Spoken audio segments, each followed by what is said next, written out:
lisons 2 Rois, chapitre 4, verset 8. Écrit ceci, nous lisons par la grâce de Dieu. Un jour, Élisée passait par Sunem. Il y avait là une femme de distinction qui le pressa d'accepter à manger, et toutes les fois qu'il passait, il se rendait chez elle pour manger.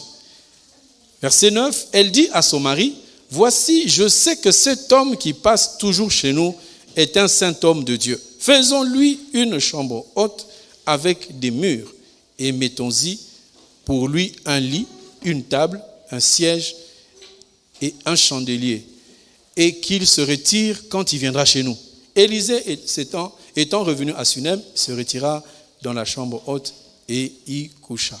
Verset 15. Et il dit, appelle-la. C'est Élisée qui dit à Géasi, appelle-la. Géasi l'appela, elle se présenta à la porte. Élisée lui dit, à cette même époque, l'année prochaine, tu embrasseras un fils. Et elle dit, non. Mon Seigneur, homme de Dieu, ne trompe pas ta servante. Alors, vous connaissez cette histoire. Cette femme était une femme sunamite. Elle avait de l'argent, parce qu'on dit que c'est une femme de distinction qui habitait Sunem. Femme de distinction, c'était femme de quelqu'un qui a beaucoup d'argent. Elle ne manquait de rien. Et quand Élisée, le prophète, passait à Sunamite, il passait plutôt à Sunem, la Sunamite a remarqué, a constaté. Elle a dit, celui-ci, c'est un saint homme de Dieu. Faisons-lui une chambre haute. Et chaque fois qu'il passerait, il allait entrer et dormir, manger, être à son aise. Et voilà que cette bonté a touché l'homme de Dieu. Et l'homme de Dieu a dit à son serviteur Géasi, demande un peu à cette femme, elle a besoin de quoi? Et elle a dit, elle n'a besoin de rien. Mais Géasi a dit, elle est une femme de distinction, elle a beaucoup d'argent, mais il lui manque quelque chose. Bien-aimé, tu peux avoir tout dans ta vie, il te manquera toujours quelque chose. Cette chose-là, il n'y a que Dieu qui la voit. Cette femme avait besoin d'un enfant, mais elle n'osait pas le dire. Mais parce qu'elle a ouvert une chambre haute au serviteur de Dieu, le serviteur lui a dit, l'année prochaine, à la même époque, tu vas embrasser un garçon. Quelle grâce. Quelle grâce, n'est-ce pas?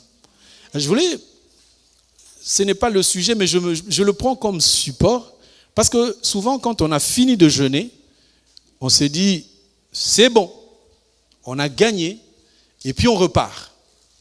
J'aimerais que tu conserves la bénédiction. La bénédiction, ce n'est pas ce que tu vois. La bénédiction, c'est ce que Dieu a dit. Parce que tu peux voir, mais ce n'est pas ce que Dieu a dit. La bénédiction, c'est une grâce favorable. Regardez, pour comprendre la bénédiction, je vais voir ces 2 jeunes hommes, Ésaü et Jacob.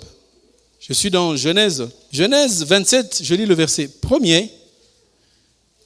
Et j'irai lire encore le verset 41. Il est écrit ceci, Genèse 27, verset 1er. Isaac devenait vieux et ses yeux s'étaient affaiblis au point qu'il ne voyait plus. Alors il appela Ésaü, son fils aîné, et lui dit, mon fils. Et il répondit, me voici. Isaac dit, voici donc, je suis vieux. Nous sommes dans Genèse 27, verset 2. Isaac dit, voici donc, je suis vieux. Je ne connais pas le jour de ma mort. Maintenant donc, je te prie de prendre tes armes, ton carquois, ton arc, va dans les champs, chasse-moi du gibier, fais-moi un mets, comme j'aime, apporte-le-moi à manger, afin que mon âme te bénisse avant que je ne meure. Pourquoi Ésaü? Parce que dans la loi juive, on donne la bénédiction au fils aîné. Amen, amen. C'était des jumeaux, mais malgré qu'on ait des jumeaux, celui qui sort en premier, c'est toujours l'aîné. Et le père Isaac voulait donner sa bénédiction au premier-né. Mais voici que derrière, maman Rebecca a compris. Il a échangé les choses parce que quand on a envoyé Ésaü, nous avons compris qu'on l'a chassé, on lui a privé de la grâce pour que Jacob, qui était le voleur, qui est l'image de toi et moi, que nous puissions entrer dans la grâce du Seigneur. Parce que pour que Jacob soit béni, il a fallu qu'il porte les vêtements d'Ésaü. Donc on a béni Ésaü, mais on bénissait Jacob à la place d'Ésaü. C'est ainsi que nous sommes bénis à la place d'Israël. Amen, amen. Maintenant, regardez. Quand Ésaü revient, il trouve que la bénédiction est déjà donnée. Nous sommes au verset 41. Ésaü conçut de la haine contre Jacob à cause de la bénédiction dont son père l'avait béni. Ésaü dit en son cœur, le jour du deuil de mon père vont approcher et je tuerai Jacob mon frère. Donc il a résolu de tuer son frère parce que son frère avait reçu la bénédiction. Mais entre-temps, la maman, elle a dit, Jacob, ton frère a conçu de la haine, va-t'en, là nous sommes dans Genèse 28, va-t'en auprès de mon frère Laban, va là-bas, va te cacher, marie-toi pour que ton frère t'oublie. Mais cet homme avait gardé de la haine envers Jacob. Mais si vous lisez bien la Bible, vous allez voir, quand Jacob est sorti de la maison de son père, il n'avait rien. Est-ce qu'il avait des brebis? Non. Il est parti, il n'avait rien. Et il est allé loin. Il a trouvé un lieu et il a eu comme femme Léa et Rachel, ce dont nous sommes en train de parler. Rachel a eu comme servante Bila et Léa a eu comme servante Zilpa. Et de ces 4 femmes sont nés 12 garçons, les 12 fondements, les 12 tribus d'Égypte d'Israël que nous sommes en train de partager ensemble. Mais là, nous prenons ce terme pour terminer le jeûne, afin que, en sortant du jeûne, tu comprennes que pour gagner quelque chose, pour avoir la bénédiction de Dieu et pour conserver la bénédiction, il y a des éléments, je vais en citer 4, il y en a beaucoup, mais je vais en citer 4. Alors, c'est pour vous montrer que la bénédiction, ce n'est pas l'argent, ce n'est pas les biens. Regardez, nous sommes dans Genèse 33, verset 9. Là maintenant, tout le temps que, imaginez-vous, tout le temps que Jacob s'est marié, il a eu des enfants, il est resté chez Laban, il a travaillé, il a dit j'ai travaillé 14 ans pour les femmes et 6 ans pour les biens. Il a donc fait 20 ans. Pendant 20 ans, quelqu'un a gardé la haine. Il y a des gens comme ça qui gardent la haine pendant 20 ans. Il faudrait que tu puisses te dire je ne garderai plus la colère. Et voici, nous sommes au chapitre 33, verset 9. Qu'est-ce que Ésaü dit? C'est que Ésaü venait à la rencontre de Jacob. 20 ans plus tard, il avait toujours l'intention de le tuer. Et lorsque Jacob a appris que son frère est à quelques kilomètres, qu'il est en train de venir avec 400 soldats, il avait la détermination de le tuer. Qu'est-ce que Joseph a fait? Jacob, qu'est-ce qu'il a fait? Il a prié le Seigneur et le Seigneur l'a répondu. Mais avant de rencontrer son frère, il a fallu qu'il combatte avec l'Éternel. Amen, amen. Il a fallu qu'il combatte avec l'Éternel. Ils se sont battus et on lui a brisé l'emboîture de la hanche. J'aimerais que tu comprennes, avant d'affronter des fois tes ennemis, il faut que tu affrontes d'abord le Seigneur. Quand tu gagnes le Seigneur, quand tu as le Seigneur dans ta poche, dans ton cœur, alors tes ennemis, tu vas les terrasser. N'allez pas chasser les démons tout le temps. Au nom de Jésus, tu n'as pas le Seigneur en toi. Jacob a d'abord lutté, on lui a frappé l'emboîture et on lui a changé le nom. Bien-aimé, pour que tu combattes le diable, il faut que tu changes de nom. Dieu doit te changer le nom. On lui a donné le nom de Israël, c'est lui qui ne sera jamais vaincu. Moi, je suis Israël. On ne me vaincra jamais. Ah, ça c'est toi, mais moi, le diable ne me vaincra jamais.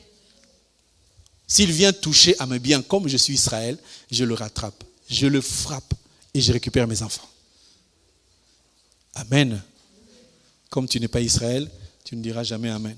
J'aimerais que tu déclares que moi, je suis Israël, personne ne va me vaincre. S'il y a une loi dans ma famille, les gens ne se marient pas, moi je vais me marier. Si dans ma famille, les gens n'ont pas d'argent, moi je vais en avoir. Si dans ma famille, les gens sont malades, moi je ne serai pas malade. Parce que je ne suis plus de cette famille-là. La Bible nous dit qu'à tous ceux qui l'ont reçu, à tous ceux qui croient en son nom, la parole leur donne le pouvoir de devenir enfants de Dieu. Frère, ton pouvoir, t'en fais quoi? Tu fais quoi de ton pouvoir? Le pouvoir que Dieu me donne, je donne l'ordre aux démons, je donne l'ordre aux sorciers, et ils s'éloignent de ma vie. Voici que Jacob plutôt, a combattu Dieu, l'ange de l'Éternel, et il a vaincu, on a changé son nom. Maintenant, il était prêt à affronter son frère. Avant d'affronter son frère, il a pris des brebis, il a pris des chevaux, des chameaux, plein de choses, et ses serviteurs sont allés devant, Ils lui ont présenté en disant, c'est Jacob qui nous envoie comme présent afin d'apaiser ta colère. Un enfant de Dieu, même s'il est supérieur aux autres, doit avoir l'humilité en lui pour avoir aussi la victoire. Je peux être serviteur de Dieu, pasteur, mais je dois te respecter et je te respecte. Même si des fois on peut dire un mot parce que vous avez une façon de changer la vie, mais on revient toujours, on dit non, c'est un enfant de Dieu. On s'abaisse et on vous rappelle encore. Amen. Hein? Il y a quelqu'un qui se retrouve, on lui crie dessus, après on l'appelle pour dire tu es toujours un enfant de Dieu, tu es toujours ma fille. Hein? Ça parle à quelqu'un? Oh, votre pasteur, il est trop dur. C'est ça la dureté. Un père, il frappe. Je ne suis pas un grand-père, je suis un père, je frappe. Après, j'adoucis là où j'ai frappé. Ça fait mal, hein? Ça fait bobo.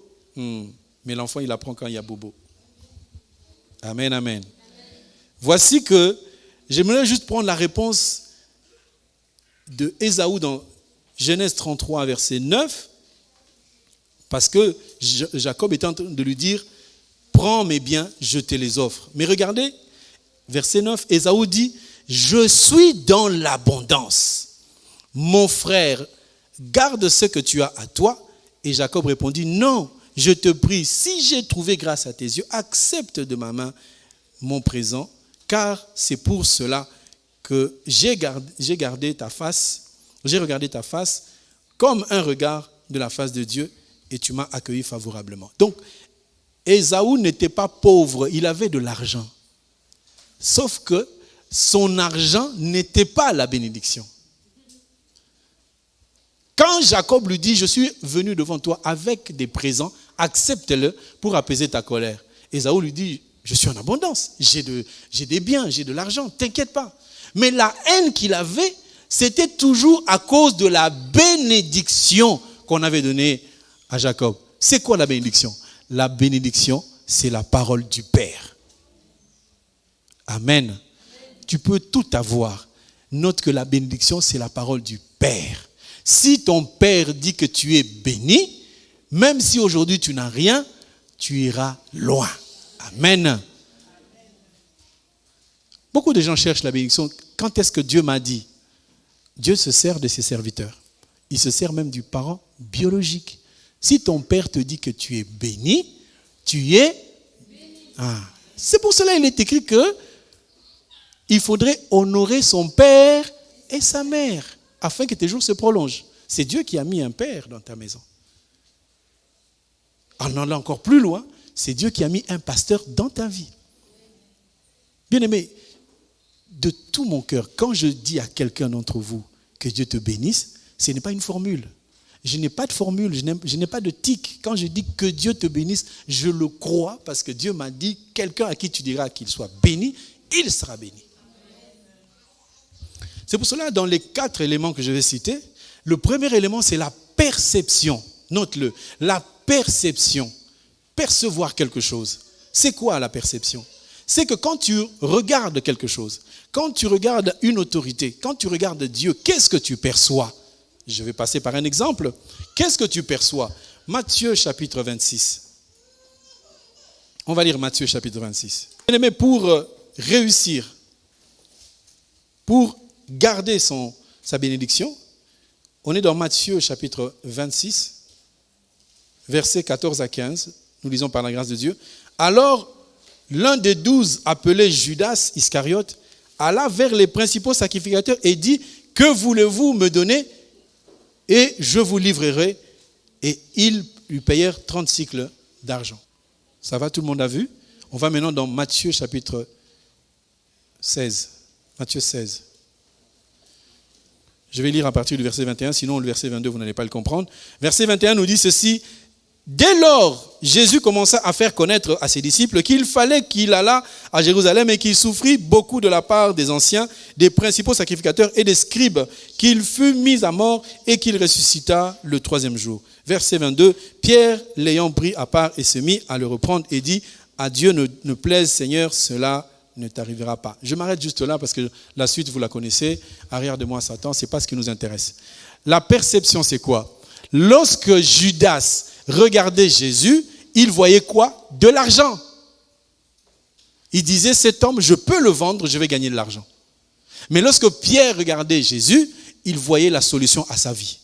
Il disait, je ne veux pas le quitter, je veux rester à ses côtés. Quand tu regardes l'église, quand tu regardes ton pasteur, tu vois quoi? Il y a beaucoup de choses qui nous arrivent en mal parce que nous percevons très mal l'église, la condition de l'église. Ce n'est pas parce que tu as vu à la télévision, sur Internet, sur Facebook, sur YouTube, un pasteur a fait n'importe quoi que tu dois dire, moi je ne respecterai plus jamais les pasteurs. Ce n'est pas ça. Parce qu'il y a des pasteurs de Satan qui sont dans le monde, qui ont créé des grandes églises et ils ont beaucoup d'âmes. Et toutes les bêtises qu'ils sont en train de faire sont cautionnées par leurs âmes et personne n'est là pour se lever et les sanctionner. Est-ce qu'il y a un tribunal des pasteurs? Il n'y en a pas. Il n'y a pas un tribunal de pasteurs. Et n'allez pas vous ériger en avocat, en juge de la grande cour d'instance pour dire que les pasteurs, ce qu'ils font, ce n'est pas bien, il faut les condamner. Non, il ne faut pas les condamner. Il faut les laisser faire. Parce que Judas aussi avait conçu dans son cœur de vendre Jésus. Est-ce que Jésus avait dit de l'arrêter, de le frapper? Il l'a laissé. Jésus savait que Judas allait le trahir. Oui ou non? Vous connaissez le verset, non? C'est moi qui vous ai choisi, mais l'un de vous est un sorcier. Donc c'est pour cela, dans les églises, s'il y a un sorcier, une sorcière, on ne la chasse pas. On ne la chasse pas. Moi, quand je m'en rends compte, je fais tout pour qu'elle soit mon amie, pour la coincer dans la prière, au nom de Jésus-Christ. Mais souvent, hop là, ne craignez pas les sorciers. Amen, amen. La perception est une chose importante pour que tu comprennes que chaque fois que tu fais un jeûne et prière, ta perception c'est que je suis victorieux. J'ai remporté une victoire. Je viens de passer à une autre étape. L'autre étape dans laquelle tu es passé, il y aura des épreuves. Elles seront peut-être semblables à celles de l'étape passée, mais tu as une étape supérieure. Est-ce que quelqu'un comprend? Tel que nous sommes aujourd'hui, j'aimerais que ta perception soit que je viens de sortir d'un jeûne et prière. Même si je n'ai pas fait tous les jours un par un, même si je n'ai fait qu'un jour, même si je n'ai fait qu'une demi-journée, ça suffit pour que l'ensemble de ce que nous avons fait se manifeste aussi dans ta vie. Est-ce que quelqu'un le croit? Parce que si on éteint ici et qu'on allume une lampe de ce côté, vous allez voir qu'il y a une lampe. Oui ou non? Donc si tu es là et que tu n'as pas jeûné, ne te sens pas mis à l'écart. Tu vas aussi bénéficier de la grâce de Dieu. Est-ce que quelqu'un comprend ça? Donc la perception de l'église, c'est que je vais à l'église, c'est là qu'on me nourrit, c'est là qu'on me donne le moyen de grandir et de savoir me défendre dans la vie. Est-ce que quelqu'un comprend ça? La perception est une bonne chose. Et j'aurais aimé que quelqu'un d'autre parle de cela, mais je vais quand même me risquer de parler un tout petit peu du rôle d'un pasteur. Le pasteur, il a des yeux, pas peut-être physiques, mais des yeux spirituels. Quand moi je regarde quelqu'un parmi vous, vous le voyez pécheur, vous voyez qu'il est mauvais, vous voyez qu'il fait que n'importe quoi, mais moi je vois en lui quelqu'un qui demain sera quelqu'un de bien. Quand moi je regarde, j'entends quelqu'un chanter, quand je vois quelqu'un prêcher ou parler à son frère, vous voyez quelqu'un, oui, mais lui, il est impudique, il fait ceci. À l'heure où nous sommes en train de parler, il y a des impudiques, il y a des soulards, des escrocs, qui un jour deviendront des enfants de Dieu. Ne négligez personne. Et quand le pasteur te dit, sois béni, reçois-le au nom de Jésus-Christ. Je peux te dire ça comme ça. Il y a des fois, on me dit, mais pourquoi tu m'as dit ça? Même moi-même, je ne sais pas pourquoi je te l'ai dit, mais je sais que la bouche qui parle, elle parle au nom de Jésus-Christ. Quand je te donne un conseil, ta perception, c'est de dire, ce n'est pas cet homme qui parle, mais c'est Dieu qui parle au travers de lui. Amen, amen. J'ai beaucoup d'exemples, mais on ne va pas trop les donner. Mais un jour, j'ai dit à une sœur, elle est sur Zoom, elle n'est pas là avec nous, il n'y avait rien dans sa vie. Je l'ai regardé, j'ai dit, toi, tu vas travailler à la mairie. Il n'y avait rien de visible. Il n'y avait rien qu'on pouvait dire qu'il y avait des suspicions ou une trace. Il n'y en avait pas. Et cette parole s'est accomplie. Donc si je te dis que Dieu te bénisse, prends-le. Prends-le. Je ne le dis pas pour m'amuser. Et d'autant plus que nous avons la force aujourd'hui de parler, mais recevez-le. La perception, c'est une dimension de dire, ce que cet homme fait, c'est Dieu qui l'envoie. Parce que je peux, aujourd'hui nous évitons de faire certaines choses parce que ça va vous scandaliser. Des fois, tel que nous sommes assis, Dieu me pousse à prendre une bouteille et de déverser sur une sœur et de prier pour elle. Et il y a des gens qui diront, ouais, mais c'est quoi ça, c'est pas écrit? Non, c'est pas écrit. Mais je sais que c'est la dimension du Seigneur, merci. C'est la dimension du Seigneur parce que l'homme de Dieu reçoit quelque chose d'autre que vous ne pouvez pas percevoir. Et quand il le dit, reçois-le. J'aimerais que tu crois que ce jeûne, ce n'est pas un jeûne par hasard, mais c'est un jeûne de puissance et d'autorité. Et après ce jeûne, tu seras puissant et tout ce que tu vas faire va réussir. Bien aimé, j'ai constaté les gens les plus peureux qui n'osent pas, ce sont les enfants de Dieu. Toujours, est-ce que ça va réussir? Tu te poses la question, alors tu as Dieu? Deuxième élément, l'offrande. Souvent les gens disent, on a prié. Merci Seigneur.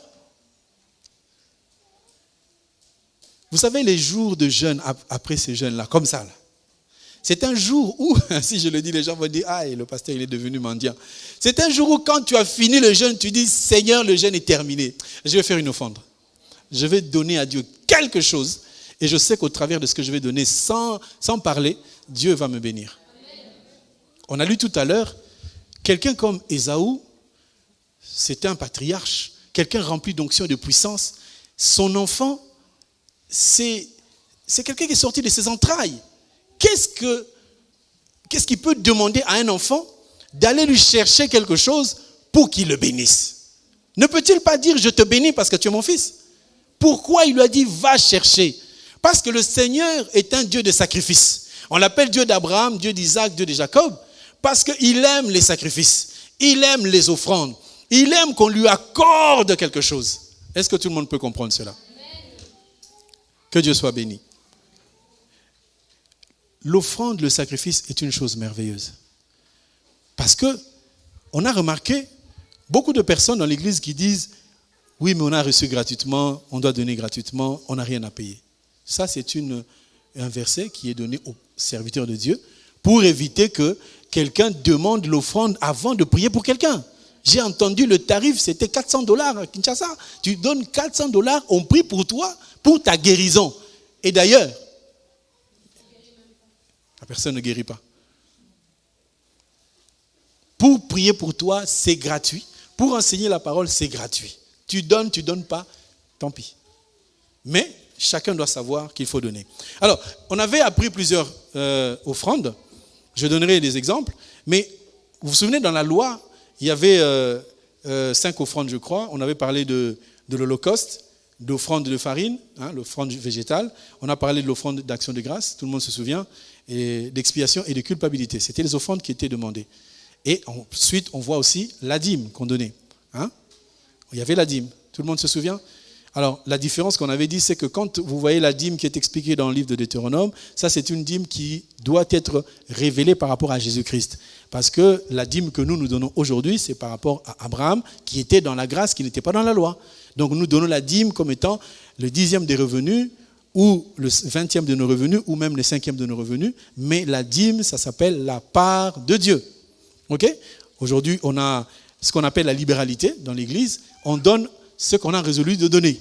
Si tu gagnes 1000 euros, tu n'es pas obligé de donner à Dieu 100 euros. Parce que dans la loi, c'était 100. Aujourd'hui, tu peux donner 5 euros. Tu peux même donner 2 euros. C'est toi qui décides. Mais tu peux aussi en donner 200, 300, comme tu veux. Mais sauf que Dieu dit, c'est lui qui sème moins, récolte moins. Voilà. Il y a les aumônes et il y a les dîmes. Voilà. Donc, on doit comprendre que quand on revient dans 2 Rois, le livre de 2 Rois, chapitre 4, vous allez voir que cette femme, elle a eu ce qu'on a dit tout à l'heure, la perception. 2 Rois, chapitre 4, verset 8. On dit ceci. Un jour, Élisée passait par Sunem, et il y avait là une femme de distinction qui le pressa d'accepter à manger. Et toutes les fois qu'il passait, il se rendait chez elle pour manger. Verset 9, elle dit à son mari, « Voici, je sais que cet homme qui passe toujours chez nous est un saint homme de Dieu. » Cet homme passait Elle lui donnait à manger. Elle dit, je sais. C'est ça la perception que j'ai donnée comme premier élément. Cette femme a regardé un homme de Dieu. Elle a dit, celui-ci, c'est un homme de Dieu. La perception de comprendre que, en tout cas, cet homme, ce n'est pas un homme comme tout autre. Si tu crois que l'homme que Dieu a mis devant toi comme pasteur, c'est un serviteur de Dieu, il te sera fait selon ta foi. C'est ainsi que d'autres personnes frustrées, ils disent, lui, ce n'est pas mon pasteur, d'ailleurs, il n'a pas de puissance. La puissance de Dieu, c'est quoi? C'est quand les gens tombent. C'est ça la puissance de Dieu? Non. La puissance de Dieu, c'est la transformation d'une âme. Une sœur qui entre dans l'église, elle est venue comme ci, comme ça, et au bout de quelques temps, 1 année, 2 ans, on ne la reconnaît plus parce qu'elle a changé, les jupes se sont rallongées, et les blouses se sont refermées, le foulard est sur sa tête, elle commence à avoir un langage de collaboration, de pitié, d'amitié. Elle a changé de langage complètement, elle a changé de vie, c'est ça la puissance de Dieu. On s'attend toujours à la puissance, mais votre pasteur, il fait tomber personne. Quel est l'intérêt de faire tomber quelqu'un, alors que dans la Bible, Jésus, quand il venait voir quelqu'un, il dit, lève-toi. Pourquoi Jésus n'a-t-il pas dit, tombe pour qu'on sache? La plupart des gens qui font tomber, c'est pour que l'on sache qu'il est puissant. La puissance de Dieu, ce n'est pas le fait de tomber. Je vous ai dit qu'il y a beaucoup de gens dans l'église qui font du théâtre. Leur pasteur leur dit, moi je fais tomber les gens tout le temps. Tous les jours, tous les dimanches, lorsque cet homme-là se lève pour prier, il y a toujours quelqu'un qui tombe. Et la sœur, ce jour-là, se dit, mais tiens, c'est bizarre, aujourd'hui, personne ne tombe. Non, mon pasteur ne peut pas être dégradé comme ça. Elle va devant, on lui impose les mains, elle tombe. Au moins, elle était seule ce jour-là. La puissance de Dieu, c'est la conversion. Il faut que tu entres dans l'église, tu t'assois, tu écoutes la parole. Cette parole, elle doit te bousculer. Elle doit te donner envie d'aimer Dieu, de changer ta vie et de commencer à vivre une autre vie. Il ne faut pas déborder. Anne, quand elle a compris que par des plaintes, je n'aurai rien, par des lamentations, je n'aurai rien, elle a décidé d'offrir. Ce qui a déclenché la fécondité de Anne, ce n'est pas la prière, mais c'est l'offrande. Parce que Dieu écoute l'offrande. Je répète souvent, vous êtes des femmes, non? Vous aimez des cadeaux. Et un fiancé entre dans ta vie, chérie, je t'aime, 1 année. Chérie, je t'aime, 2 ans. Chérie, je t'aime, 3 ans. Même pas un coupon pour que tu puisses aller travailler. Il ne te l'achète pas. Et tu dis qu'on va se marier dans 5 ans. Ton portable, tu le payes pour l'appeler. Pour aller chez lui, tu payes le taxi des fois. Et lui, il ne fait rien. Ah non. Ah non. Il va pas épouser un radin quand même. Quand quelqu'un aime une femme, en tout cas, il dépense. On est d'accord ou pas? Il dépense. Les sœurs, vous êtes d'accord? Jésus a dépensé pour nous avant que nous puissions venir. Tu laisses ta femme aller, oh c'est ma fiancée, on s'est déjà présenté, et la façon de s'habiller, tu dis, oh mais c'est bon, ça va aller. Eh frère, une fleur, il faut savoir l'embellir. Amen. Voilà. Ça, je ne dis pas qu'aux Congolais, je dis à tout le monde. Il faut le savoir. Donc, quand Anne a décidé, elle a dit, je vais t'offrir cet enfant, Dieu a dit, amen, je te donne maintenant cet enfant. La décision d'offrande, elle est très importante. Et quand cette femme a fait une chambre haute, elle l'a faite parce qu'elle a perçu que cet homme est un homme de Dieu, et je vais faire une offrande, et je sais que derrière, je serai béni. Et quand tu auras compris cela, chaque fois que tu feras l'offrande, tu diras, Seigneur, je sors d'un jeûne, voici, je te donne, je recevrai la grandeur de tout ce qui s'est passé. Vous savez, quand on a jeûné comme ça, quand on a prié dans une telle intensité, en tout cas, même si quelqu'un vient aujourd'hui, quand il va prononcer une parole, il sera béni pour cette parole-là. Avant, nous, on croyait que parce que nous, on a trop jeûné, on va en avoir beaucoup. Non, non. Dieu peut permettre aussi que ceux qui sont à côté de nous puissent recevoir cela. Troisième élément, je vais aller vite parce qu'il faut qu'on prie.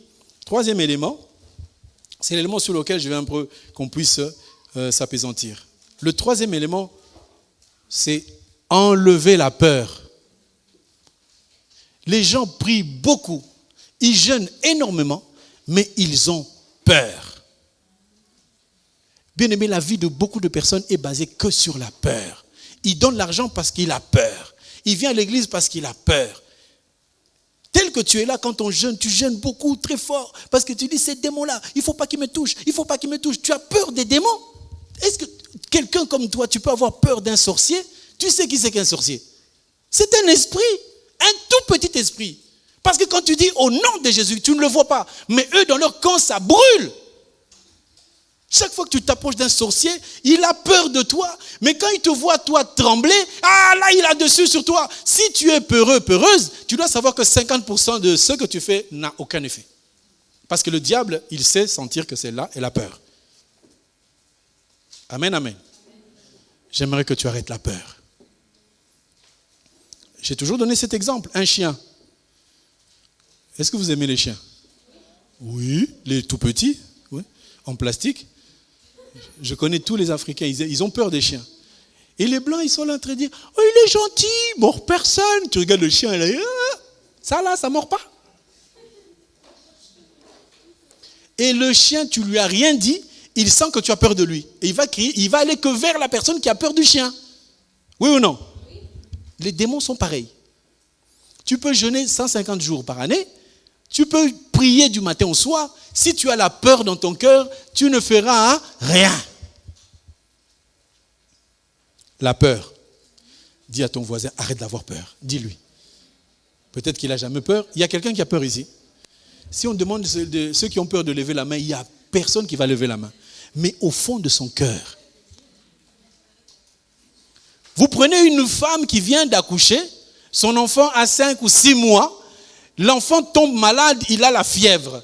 Quand il va aux urgences, les médecins lèvent les mains, les infirmières sont sérieuses, et tu vois les infirmières qui rentrent, qui sortent, ils mettent des sondes, ils font ceci. Toi, dans ton cœur, qu'est-ce que tu dis? Seigneur, cet enfant.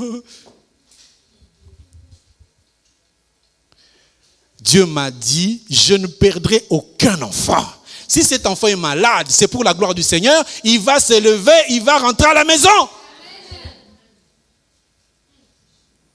La peur.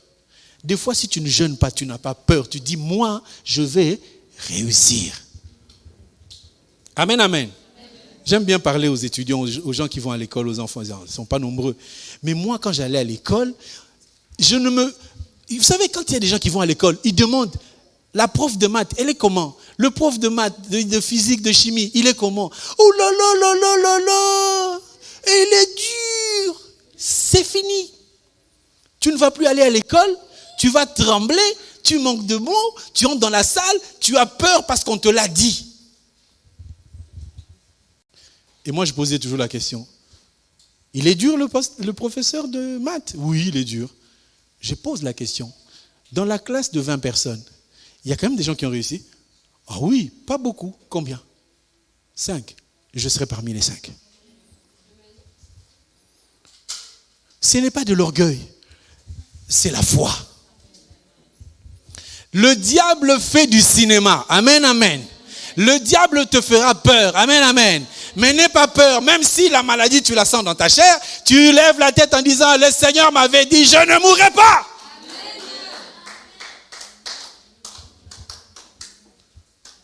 Moi, j'ai la promesse de Dieu.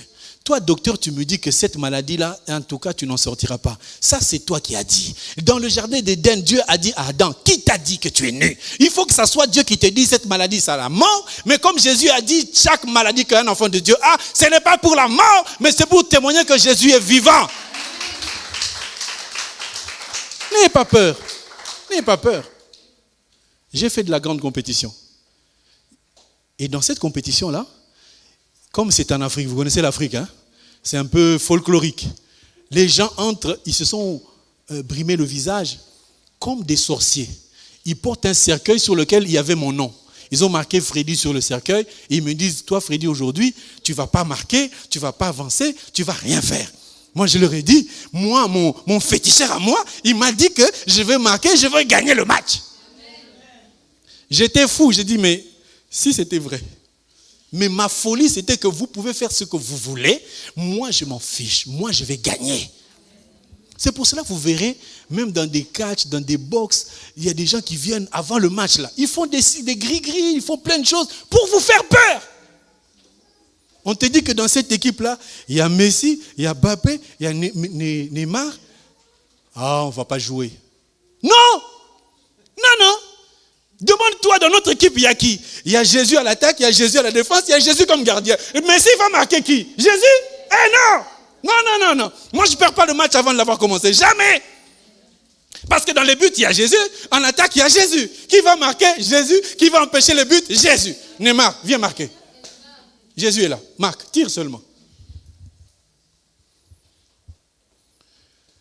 Dans les compétitions en été, tu vois, mes coéquipiers, Freddy, aujourd'hui, il y a même un cadavre dans les vestiaires. J'ai dit, et cadavre, et votre peur, moi, ça ne m'intéresse pas. Moi, c'est sur le terrain. S'il faut marquer, je vais marquer. Et en plein match, vous savez, le basket, on marque beaucoup de paniers. Et en plein match, l'autre, je lui donne la balle elle glisse et tombe. Il me dit que je vois le feu dans la balle. Je dis, ah, toi aussi. Quel feu? La nuit, les gens ont peur en Afrique parce qu'il n'y a pas d'électricité. Tu vois des gens qui bougent. Tu as peur parce qu'on te fait peur. Le diable, son rôle, c'est de te faire peur. Tu dors comme ça dans ta couette, tu entends tchouk. Le diable. Moi, je me lève, je dis, oh. Ici, c'est chez moi. Sortez. Quand je suis chez moi, je commande. Qu'est-ce que tu as à avoir peur? Ils sont là. Mais tu es chez toi ou pas? Tu as Christ ou pas? Moi, quand je dors, Jésus dort à mes côtés.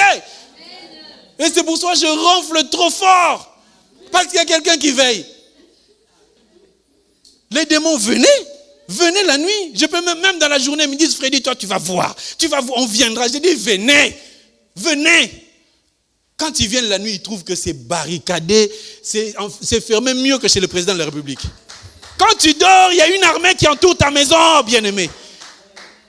Et pendant que tu dors, Dieu t'accorde des choses que tu ne pouvais même pas espérer. Nous avons un Dieu puissant. J'aimerais que tu enlèves un peu la peur. Les enfants de Dieu, au lieu de créer des sociétés, oh non, mais moi je vais aller là-bas, je vais travailler même pour 900 €, je suis d'accord. Non, frère, tu as la capacité de créer une société, de nourrir des gens. Dieu peut t'accompagner. Oh non, mais dans ce pays, tu sais, dans ce pays, quel pays? Quel pays? Joseph était dans un pays étranger. Est-ce qu'il a fait un CV? Lettre de motivation. Il est allé, il a parlé, il a interprété. On lui a dit, toi, tu deviens Premier ministre. Tel que tu es là, tout noir que tu es, avec un nom africain, on te met à la place. Notre Premier ministre s'appelle M. Kabongo. Il est français, il est devenu. C'est Dieu qui l'a mis là-bas. Les enfants de Dieu ont peur partout. Oh non, il faut enlever Kabongo, il faut mettre Kebongo. Ça sonne bien. Quel ça sonne bien? Par rapport à qui? Tu veux changer le nom de tes enfants parce que ça mangongo, ça sonne trop congolais. Non! Congolais ou pas congolais, celui qui embauche s'appelle Jésus-Christ. Si Jésus décide avec ton mangongo, tu te mettras à cet endroit-là, tu seras là-bas. Les enfants de Dieu ont peur. Peur tout le temps. Peur de, oui, ça va m'arriver, oui, je vais faire comment? Il y en a d'autres même qui ont peur dans l'ascenseur. Tu vas au premier étage. Viens, on va te délivrer.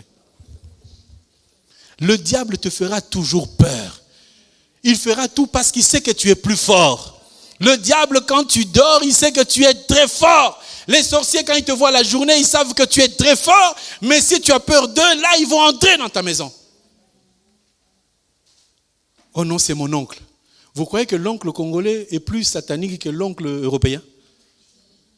Il y a des gens qui ont fui l'Afrique en disant, je vais quitter ces gens, donc cette sorcellerie-là, moi je vais quitter. Comme j'habite Mbanzangungu, là-bas, il y a trop de sorciers. Je vais aller habiter à Melun. À Melun, il y a plus de sorciers qu'en Mbanzangungu. Et ils sont encore plus virulents. Ils mangent McDonald's et ils meurent encore plus. Puisqu'il y a des gens qui m'ont dit, oui, les sorciers d'Europe, ils mangent le Quick et le McDonald's, ils n'ont pas assez de force. Un sorcier restera toujours sorcier, qu'il soit en Afrique ou qu'il soit ici. D'ailleurs, quand tu as quitté l'Afrique, ils t'ont accompagné sans billet, sans visa. Ils sont avec toi parce que tu vis dans l'impudicité. Quand tu t'éloignes de l'impudicité, mais le Seigneur t'accorde sa grâce. Dieu est vivant, amen. Est-ce que tu peux l'acclamer?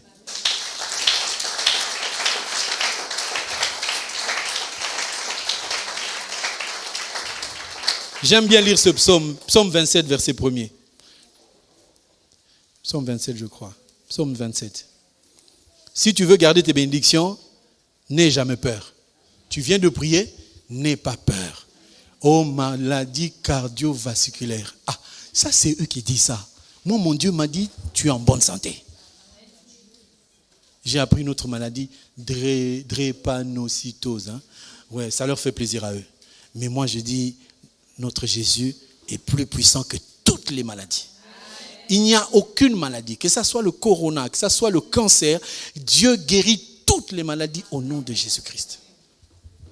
Garde ce verset. Psaume chapitre 27, verset 1er. L'Éternel est ma lumière et mon salut. De qui aurais-je crainte? L'Éternel est le soutien de ma vie. De qui aurais-je peur? Tu as peur de qui? Tu as peur de quoi? Il faut oser. Bien-aimé, je vous donne un conseil. Quand tu as fini de prier dans ta maison, quand tu as fini d'exalter le nom de l'Éternel, quand tu as fini de faire toutes les prières que Dieu t'a accordées, le soir, je t'invite à parler. Tu es dans ta maison, tu dis, moi, je vais réussir parce que j'appartiens à Jésus-Christ. Moi, mes enfants n'échoueront jamais parce que je suis à Jésus-Christ. Moi, mon mari deviendra quelqu'un d'important parce que j'ai Jésus-Christ.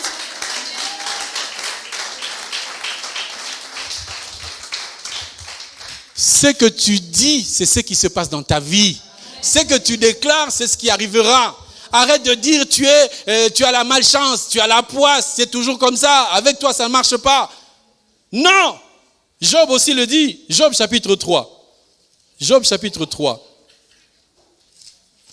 Job chapitre 3.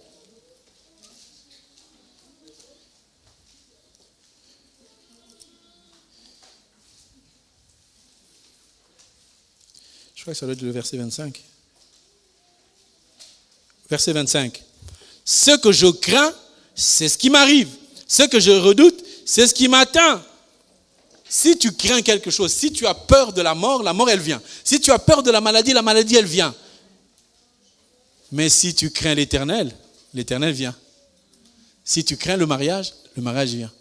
Il y a beaucoup de femmes insolentes. Elles ne craignent pas les maris.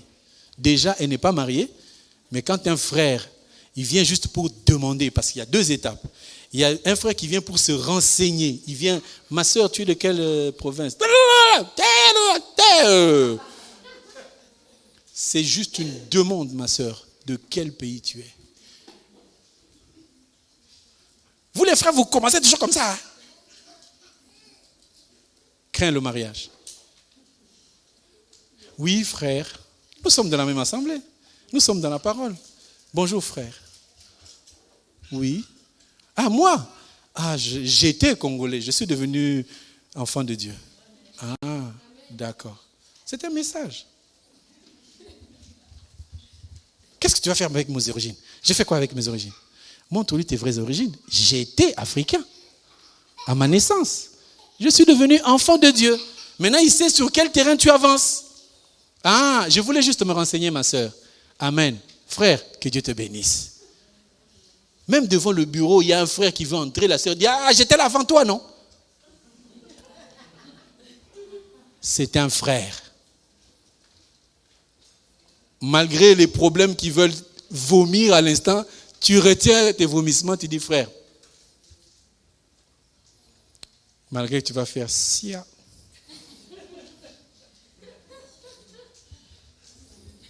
Mais si le frère te dit, non, ma soeur, tu étais là, tu as beaucoup attendu, vas-y. Là, tu crains le mariage. Respecte l'homme. Bien-aimés sœurs, je vous dis de tout mon cœur, dans cette écriture, quand une femme hausse le ton devant son mari, quand une femme manque de respect à son mari, c'est contre la parole. Tu ne peux pas insulter ton mari. Tu ne peux pas crier sur ton mari. Tu ne peux pas lui manquer de respect. Même si lui, il t'insulte, réponds toujours que Dieu te bénisse. La soumission te donne plus de bonté que de montrer aux autres que celle-là, c'est vraiment une épine. Vous savez, les mots français sont jolis. Hein? On dit, tu es une épine. Nzoube. Donc quand on dit en lingala nzube, c'est-à-dire que tu piques, mais tu piques vraiment. En français, quand on dit épine, tu effleures. Soyez douce. Mangez le miel, soyez douce. Même pas entre nous là. Un frère t'appelle, ah laisse-moi tranquille, je travaille. Oui, mon Seigneur. C'est un Seigneur. Même s'il est mauvais, il a des mauvais propos. Ton mari rentre à 2h du matin, il est ivre comme un pot, il a l'odeur de toutes les femmes du monde. C'est ton chéri, non? Accueille-le, embrasse-le, fais-le asseoir, donne-lui à manger.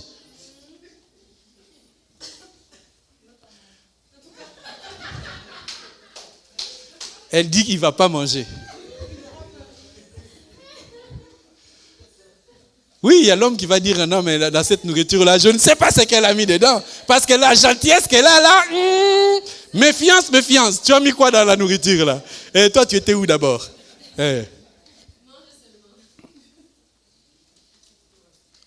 Si ton mari est infidèle, sois fidèle. Sois toujours fidèle. Et ça sera un enseignement. On enseigne un mari sans parole. Il comprend plus facilement que quand tu lui cries dessus. Tu étais où? Ton portable. La femme, c'est la douceur. Hein? Il y en a qui se reconnaissent dans la douceur. Il y a des étages encore. Il y en a qui sont encore au premier étage de la douceur. Ne prenez pas l'ascenseur. Hein? Marchez doucement. Ça va arriver. Bien-aimé, tu dois craindre Dieu. Mais tu ne dois pas avoir peur du diable. Inverser les valeurs, arrêtez d'avoir peur de l'ennemi, mais il faudrait que vous ayez la crainte de Dieu. Cette femme, on revient dans 2 Rois, elle n'avait pas peur. 2 Rois, chapitre 4. Verset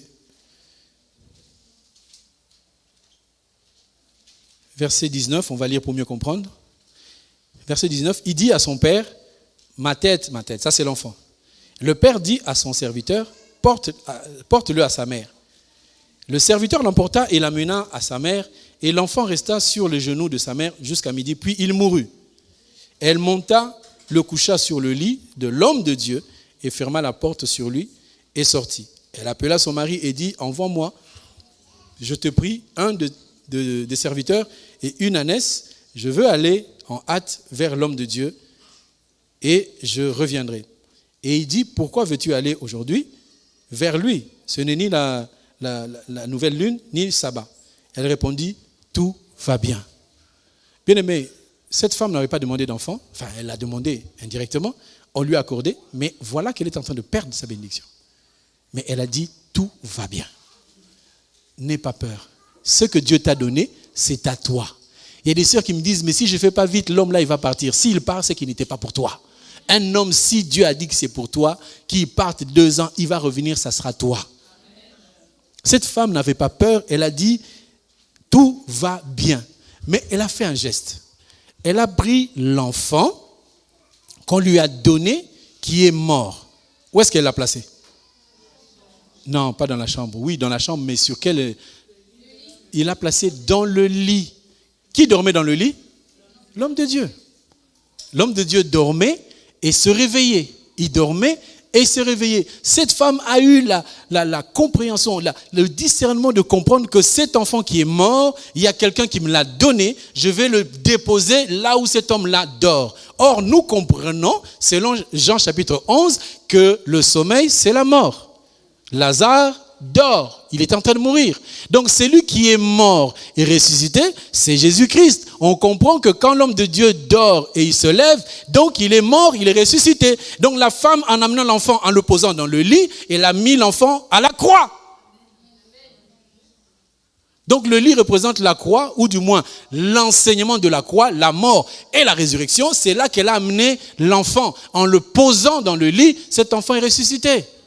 Donc si ta bénédiction meurt, tu commences à perdre, amène-la dans la parole, là où tu avais rencontré l'homme de Dieu. Si un jour j'ai prié pour toi et que tu es parti, ça ne marche pas, reviens. Les paroles que je vais prononcer cette fois-ci, tu vas retrouver au double de ce que tu as reçu avant.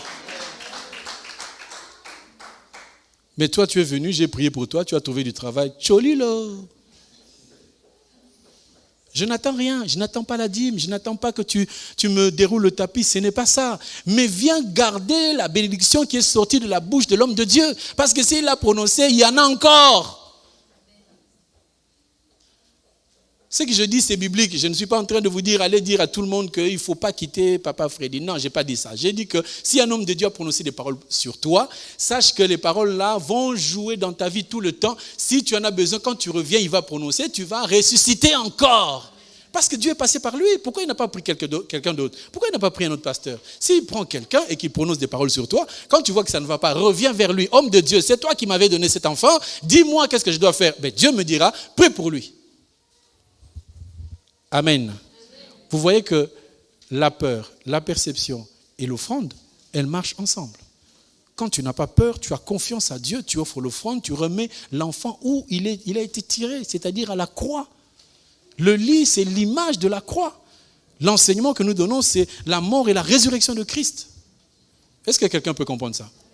Donc vous voyez que cette femme n'avait pas peur, elle avait confiance que même si l'homme de Dieu n'était pas là, mais son lit était là. Même si tu ne vois pas Christ, mais sa parole, elle est là. Quand tu rentres dans l'hôpital, tu vois qu'autour de toi, il n'y a que des médecins. Sache que Christ est avec toi à côté, il est là. Pendant qu'ils sont en train de bidouiller leur truc, ils font... Que ça fasse ou ça fasse pas, moi je sais que celui qui est à côté de moi, ce n'est pas le médecin, c'est Jésus-Christ.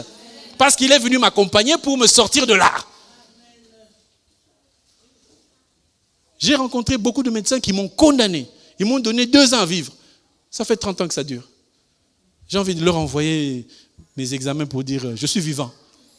Et en bonne santé, bien même. Il y a un médecin qui m'avait dit, avec ta maladie là, tu ne peux pas jeûner. Si tu jeûnes, tu auras des gros problèmes. J'ai jeûné 4 jours sans manger, je suis en parfaite santé. Parce que le médecin, c'est un homme.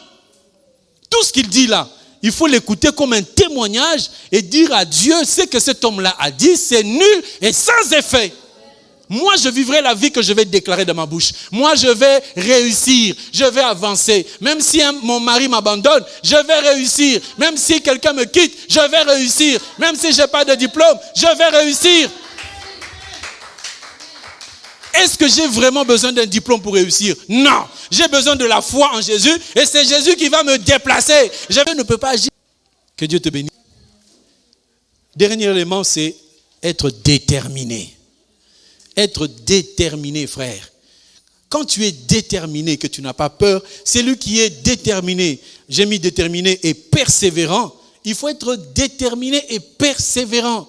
Il faut toujours être persévérant. Un enfant de Dieu, c'est quelqu'un qui est déterminé parce qu'il sait qu'il n'est pas seul. Il y a Dieu derrière lui. Tu ne marches pas seul. Tu marches avec l'Éternel. Des fois, les gens confondent un peu les choses. Ils disent, oui, bon, tu sais, ce Dieu-là, il agit quand il veut. Non. Dieu aussi agit quand tu le lui demandes. Amen. Tu as un enfant. Tu lui as acheté des baskets. Mais il te dit, papa, il y a d'autres baskets qui sont là. J'en ai besoin, moi aussi, parce que j'ai vu à l'école en ce moment, c'est des baskets. C'est comment encore maintenant? C'est des Nike? Non. C'est quoi qui est en vogue? Bon, tant pis. Tu dis, mais je t'ai acheté des baskets ou pas? Oui. Mais, papa. Vous savez les filles comment elles sont? Papa. J'achète pas. Mais tout, bon, on va les lui acheter. Tu craques. Parce que c'est ton bébé. Hein? C'est ton bébé, non? Tu craques, tu lui achètes. Mais nous sommes des mauvaises foi. Dieu ne peut-il pas craquer pour moi pour dire, il a demandé, je vais lui donner. Vous ne croyez pas que Dieu a un bon cœur mieux que le nôtre? Que Dieu se dise, cette fille, elle a tellement demandé un enfant, je vais lui donner. Je vais la consoler. Dieu est capable de consoler. Être persévérant, je vous donne le verset, on l'a déjà donné, Luc chapitre 11, verset 13. 11, 5 à 13, c'est quand Jésus a montré qu'il faut prier, insister, l'histoire de la personne qui était dans la maison, et il a dit, demandez, on vous donnera, frappez, on vous ouvrira. C'est la persévérance. Allez lire l'histoire, si on la lit maintenant, on ne finira pas, on a déjà débordé, parce qu'on doit prier pour 4 personnes. C'est Luc chapitre 11, versets 5 à 13. Et je vais lire Romains 5 pour terminer. Romains chapitre 5, versets 3 à 4. Romains 5, 3 à 4. Romains 5, 3 à 4. Bien plus, nous nous glorifions même des afflictions, sachant que l'affliction produit la persévérance, la victoire dans l'épreuve, et cette victoire, l'espérance. La persévérance produit la victoire. Tu peux avoir la possibilité de prier, de jeûner, mais ta persévérance va te donner la victoire. Il faut que tu persévères. Il faut que tu puisses continuer à persévérer. Un enfant de Dieu ne lâche pas. Tu as prié, tu as jeûné, ne lâche pas. L'ennemi va revenir, ne lâche pas. Ne lui dis même pas que, oh non, mais je suis habitué à être malade. Non, ne lâche pas. Tu vas t'en sortir. Ne lâche jamais. Sois persévérant, sois persévérante. Ce n'est que dans la persévérance, dans l'espérance, d'être déterminé, qu'on aura des solutions à nos problèmes. Amen, amen. Ne lâche pas. Même si le juge t'appelle 5 fois, ne lâche pas. Vas-y, prie encore. Dieu est vivant. Si on te dit tu es rejeté, oh non, ordre de quitter, ne lâche pas, continue à prier, Dieu est vivant. Oh, ça fait 2 ans, je cherche le mariage, ne lâche pas, continue. Un enfant de Dieu, ce n'est pas quelqu'un qui abdique, continue, on ne sait jamais. Le match se termine, pour le football, c'est 90 minutes. Hein? Oui, c'est ça, il y a même des prolongations. Oui, on peut même marquer dans les prolongations, tu sais ça. Donc nous on dit, bon, on te dit c'est fini, on a fermé l'université, c'est terminé, il y a des prolongations. Moi j'ai vécu ça, j'ai dit aux enfants, arrêtez d'avoir peur des maths. Quand tu as peur, tu réussiras jamais. Mais quand tu as l'esprit de dire je vais réussir, tu réussiras. Moi on a fait les notes, on a proclamé, on a dit je vais redoubler. Tout le monde savait que j'ai redoublé. Et je suis allé prier une semaine. Je n'ai pas mangé du dimanche soir à dimanche l'autre dimanche. J'ai prié. Dieu m'a dit, va voir tel prof. Je suis allé voir ce prof-là. Je lui ai dit, c'est injuste. Qu'est-ce qui est injuste? Je lui ai présenté mon cas. Il a dit, mais vous avez raison. Il est allé voir le recteur. Il a réuni tout le monde. Ils ont analysé. Et j'ai appris que, on va redélibérer une fois de plus. On a rappelé tout le monde qui était en vacances. On a siégé. On a parlé. On a reconnu l'erreur et on a proclamé. Ce jour-là, toute la classe était là. Il y avait des gens qui avaient espoir que voilà, comme on a recommencé, il y aura plusieurs qui vont passer. On a cité 2 noms dans lesquels j'étais le 2e. On m'a dit, tu n'as pas échoué, tu vas passer. Donc il y a des prolongations. On t'a rejeté dans quelque chose. Oh non, c'est fini. C'est pas fini. Mais Dieu peut susciter encore ce type-là d'aller dans la poubelle, récupérer ton CV et mettre sur la table et dire, moi je prends celui-là. Parce que les yeux qu'il a, c'est Dieu qui lui a donné. Dieu peut prendre quelqu'un, changer son avis parce qu'il est Dieu. Est-ce que tu acceptes de persévérer? Est-ce que tu acceptes que Jésus est ton Dieu? Est-ce que tu acceptes que Jésus est ton Dieu? Tu peux donc l'acclamer.